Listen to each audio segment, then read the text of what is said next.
Assalamualaikum warahmatullahi wabarakatuh. Saya Rizka Triswandari, NIM E 2019-2287 dari kelas Ekonomi Syariah 7. Di sini saya sebagai pemateri ketiga dari kelompok 3 akan melanjutkan presentasi materi kami yang berjudul Kegagalan Pasar dan Campur Tangan Pemerintah.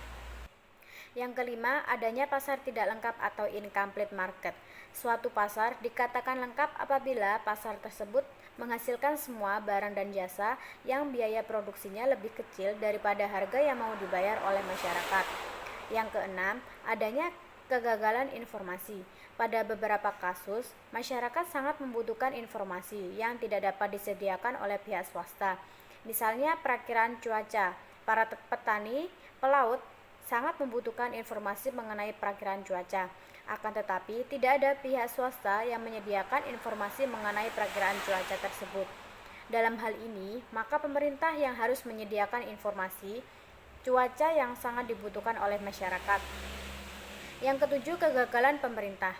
Adanya kegagalan pasar merupakan salah satu sebab mengapa pemerintah harus turun tangan dalam perekonomian agar kesejahteraan masyarakat dapat tercapai secara optimal. Walaupun demikian, tidak selamanya campur tangan pemerintah menyebabkan peningkatan kesejahteraan masyarakat. Bahkan secara sistematis senantiasa terjadi kegagalan pemerintah. Ini disebabkan karena pemerintah melaksanakan fungsi alokasi tidak dengan cara yang efisien. Ketidakefisienan pemerintah disebabkan karena 4 hal, yaitu yang pertama, informasi yang terbatas. Banyak kebijakan pemerintah yang tidak dapat dilihat dampaknya karena sangat rumit dan sulit untuk diperhitungkan sebelumnya. Misalnya, kebijakan pemerintah untuk menghapuskan subsidi pupuk bagi petani sangat sulit untuk diperhitungkan secara akurat dampaknya bagi seluruh masyarakat. Yang kedua, pengawasan yang terbatas atas reaksi pihak swasta. Suatu kebijakan pemerintah akan menimbulkan reaksi pihak swasta dan seringkali pemerintah tidak dapat menghambat reaksi tersebut. Misalnya saja apabila pemerintah menurunkan subsidi BBM khususnya untuk bensin. Ini akan menyebabkan pemilik mobil beralih ke pemilikan kendaraan yang menggunakan solar sehingga permintaan akan solar menjadi meningkat dan harganya naik.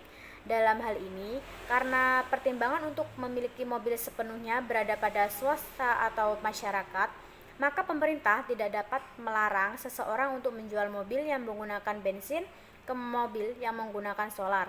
Yang ketiga, pengawasan yang terbatas atas perilaku birokrat.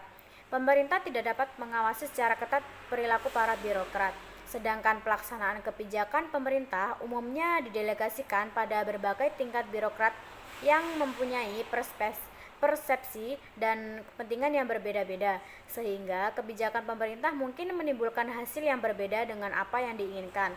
Yang keempat, hambatan dalam proses politik. Dalam suatu negara demokratis, terdapat pemisahan wewenang antara kekuasaan eksekutif dan kekuasaan legislatif.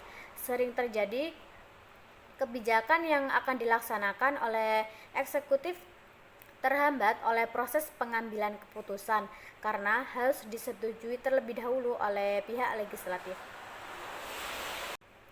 Sekian presentasi dari saya, kurang lebihnya mohon maaf. Wassalamualaikum warahmatullahi wabarakatuh.